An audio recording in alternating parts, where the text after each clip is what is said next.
and we've been disregarded. And all of a sudden, folks are confused into thinking that brothers and sisters are out in the streets because of George Floyd. Sometimes it feels like we can't even make a damn dent into the dense inequality. There are 4 forces that I think really need to be acknowledged so that we can break free. Welcome to Essential Stories, an independent grassroots docuseries and live roundtable discussions that give voice to people on the front lines of our world's most pressing social issues.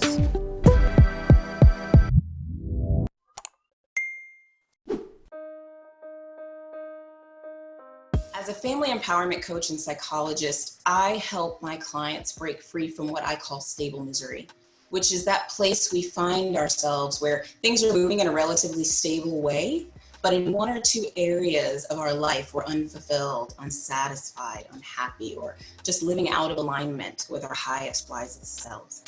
And in families, stable misery usually appears in our parenting and in our partnerships. Similarly, I think our nation was plunged into stable misery when it enslaved countless men, women, and children. And we've been trying to break free from that stable misery ever since. Now, history shows us many times when groups within our nation worked, fought, and even died to destabilize the misery. The Civil War, the Civil Rights Movement. I think what we're seeing now with Black Lives Matter is our nation's most recent push to break free. The issue is that, as with all systems like families, there are forces that can be used to break free from the status quo, as well as forces that can be used to maintain it. And until we acknowledge and consciously and courageously deal with those maintaining forces, stable misery is going to continue. White supremacy is at the center of all of our problems, you know what I mean? And it is a byproduct of capitalism. And in order for you to have capitalism, you have racism, imperialism. I am an African, I'm an Nkrumah, you know. I believe that, you know, we as a people, it is imperative that we have a united front and unification across the board. I'm also a nationalist. I believe that it is necessary for our people to build together. For me, I believe that the best way to create a new reality in this world about racism, or to heal racism, or however you want to put it, whatever works for you, is to focus on the self. And I don't mean in a way that harms others, but more so that heals you. I've learned that the best way to connect with others is to first connect with yourself.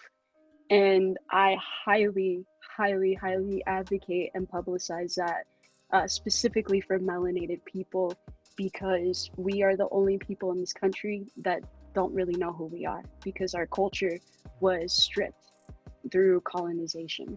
So constantly grabbing to find out who we are. Are we African American? Are we Afro-American? Are we Black? Are we Aboriginal?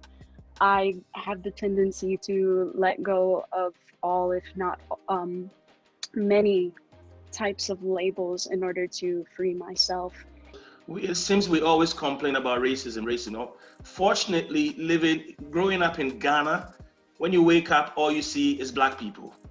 So there is no racism, but there is some discrimination in other ways, perhaps ethnic. We don't use the word tribal. Ethnic, there's some ethnic discrimination. But what happened to some of us was that we went to boarding school, high school boarding school at about 10, 11 years old. And we all grew up with people from other ethnic groups who became our siblings. So if the trouble came, were you going to kill your sibling who wasn't from your ethnic group? No, you are not going to do that. There was a lot of intermarriages, and we've all grown up and kept these friendships since we were 11, 12 years old. You know, how we can create a new reality outside of racism, I think that it truly begins with accountability. You know, we need to take accountability and address the part that we've played in systematic racism and oppression. We know that, especially particularly to our Black community, we may have a hand in the conditioning of whiteness as well. So we need to address that. We need to address the discomfort that comes with that. And again, just just take accountability for that. Sit, listen, have those conversations, and let's learn how we can indeed move forward. Up until recently, white folks forgot about, or just remembering that they forgot the mistreatment and the ills that have been that have plagued the Black community at the hands of their forefathers, you know. And it's imperative that if we're going to have these type of discussions, we talk about the elephant in the room. It's imperative if we're going to talk about these type of discussions, then we have to, you know, folks who consider themselves allies, you have to recognize the fact that you have been benefiting off of stolen goods, receiving stolen goods. And we're often confused because of the fact that we feel that you have Black faces in high places. So you think that we've overcome, as Dr. King would say. But in reality, it's not the case. You see, commitment without currency is counterfeit. And for these past few years, America, corporate America, and also higher educational institutions have been floating these words around diversity and inclusion. And honestly, without equity enter into the equation of diversity and inclusion, diversity and inclusion becomes nothing more than a marketing ploy and a catalyst for tokenism and tokenizing individuals. It's a quote from James Baldwin. And I would love for each of you to utilize this quote when pushing for equity. And it says simply, "I cannot believe what you say because I see what you do." Bless you. Ashe. My office is in Midtown Manhattan, and I work with individuals who are suffering from anxiety and depression. And a lot of my clients have been people of color who have worked in corporate institutions and have been experiencing microaggressions and racism and ongoing trauma for many years. And what I've learned is that people need a safe space to talk. They need a safe space to have a conversation. They need a safe space in order to process what's going on and to figure out what to do to change their situation. But the fact is, unfortunately, Black folks here in America and abroad, we've been the nannies to every other race. And we've been disrespected and we've been disregarded. And all of a sudden, folks are confused into thinking that brothers and sisters are out in the streets because of George Floyd. George Floyd is one of many. You know what I mean? George Floyd wasn't murdered because his last name was Floyd. He wasn't murdered because of the fact that there was a counterfeit $20 bill. You know, he was murdered because he was an African here in America, and America has absolutely no respect or regards for us. The thing about Black Lives Matter and George Floyd, in the last few months, and sometimes I've been very, very angry, sometimes I've cried, and I'm thinking, where do we go? I mean, where do we go from here? Because, you know, even in as much as we live in Ghana, we also face certain difficulties with the other. And I like the idea of beyond racism, you know, beyond color, because we all have to find a way of living together for our own mutual benefits rather than fighting each other all the time. So that incidents like what happened a month ago would be, you know, would never happen again. We are at a critical time in a pandemic. The pot was already cooking, and then we had what happened with George Floyd trigger something that's been waiting to happen since 1619, for over 400 years. And this is an opportunity for us to not only have these conversations, but to stay connected after the conversation and to talk about what we can do, how we can support each other, and how we can keep the people around us activated. I've been wearing a hat. It says "Stay Woke." And I wear it everywhere I go because I'm reminding people you need to stay awake, you need to stay active. It's why people come to therapy. They want to change something. And Dr. Willis, you know, they leave therapy when they feel fine, but we don't want people to feel fine too soon. We want people to stay active and stay in this fight. There are 4 forces that I think really need to be acknowledged so that we can break free: discomfort, disconnect, denial, and dehumanization. Now, discomfort, we can break free from that with vulnerability, or a commitment to acknowledge what we don't know, listen more, get more curious, ask more questions before we criticize. Disconnect, we can break free with connection. It's really hard to invalidate the importance of someone's existence when you're having coffee with them, right? Denial, we can break free with realization and education, realizing that we've come a really long way, but also realizing that we have a really long way to go, and educating ourselves and our children so that we truly understand how we got here as a nation. And the 4th one, which I believe is the most important, dehumanization, we can break free from that through humanization. You know, we were brought here as surplus labor. We were thought of as 3/5 of human beings. And that's the mentality that still exists today. African Americans, especially African American men, have never truly been fully humanized in this nation.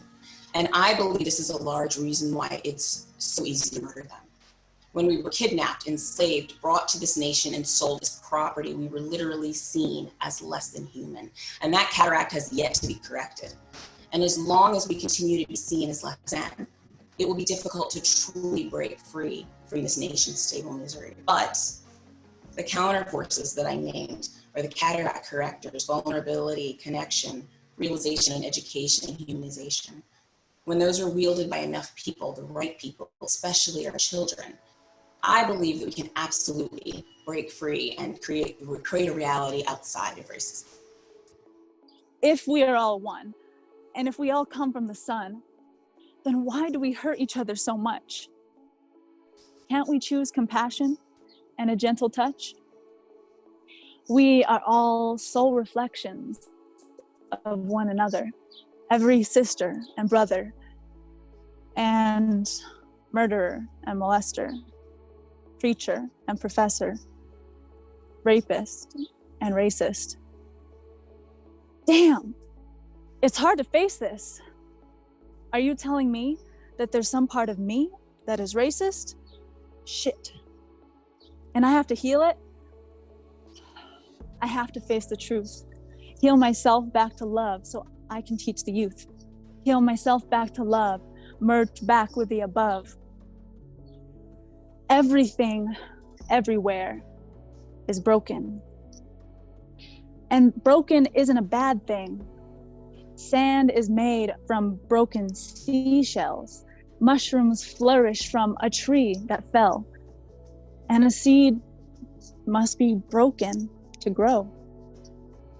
Shifting gears, what's the difference between a victim of circumstance and a product of an environment?